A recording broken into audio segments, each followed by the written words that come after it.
ये कहानी है अर्जुन की। एक 7 साल का नटखट लेकिन प्यारा बच्चा जिसे एक चीज से बहुत ज्यादा प्यार था, बादाम। उसकी मां कविता जानती थी कि उसका बेटा कितना दीवाना है बादाम का।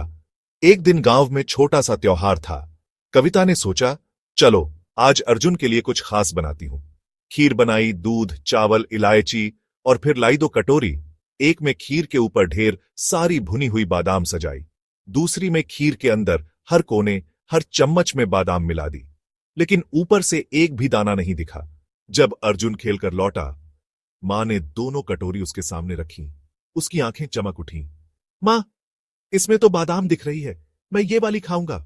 मां मुस्कुराई और दूसरी कटोरी अपने पास रख ली। अर्जुन चम्मच से जल्दी जल्दी खाने लगा, लेकिन 2 चम्मच बाद उसकी हंसी रुक गई। उसने देखा, बादाम सिर्फ ऊपर थी, खीर में कुछ भी नहीं। उसे लगा, मां वाली कटोरी में तो कुछ नहीं होगा। पर जैसे ही मां ने एक चम्मच उठाई, उसमें 3-4 बादाम के दाने निकले। अर्जुन की आंखें बड़ी हो गईं।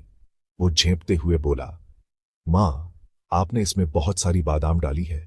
मां ने मुस्कुराकर जवाब दिया, हां बेटे, क्योंकि कभी कभी जो ऊपर से दिखता है वो सच्चाई नहीं होती, जो गहराई में होता है वही असली होता है। अर्जुन चुप हो गया। उसकी नन्ही समझ में पहली बार कोई बड़ी बात घुस रही थी। वो बोला, मां, क्या लोग भी ऐसे होते हैं? मां ने सिर हिलाकर कहा, हां बेटे, कई बार जो ज्यादा बोलते हैं, दिखावे करते हैं, जरूरी नहीं कि वो सच्चे हों। और जो शांत रहते हैं, गहराई में होते हैं, वो सबसे ज्यादा प्योर होते हैं। इसलिए कभी भी सिर्फ ऊपरी चीज देखकर फैसला मत लेना। अर्जुन ने धीरे से मां की कटोरी खींच ली और बोला, मां, मैं अब हमेशा पूरी खीर देखूंगा, सिर्फ ऊपर नहीं। मां की आंखों में नमी थी, क्योंकि वो जानती थी उसका बेटा सिर्फ खीर नहीं सीख रहा, जिंदगी समझ रहा है।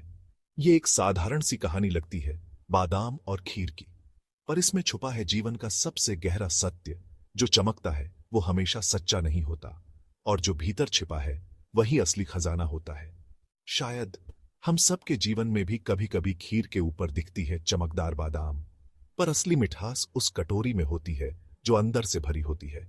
जरूरत है बस सही चम्मच से उसे ढूंढने की। राधे राधे।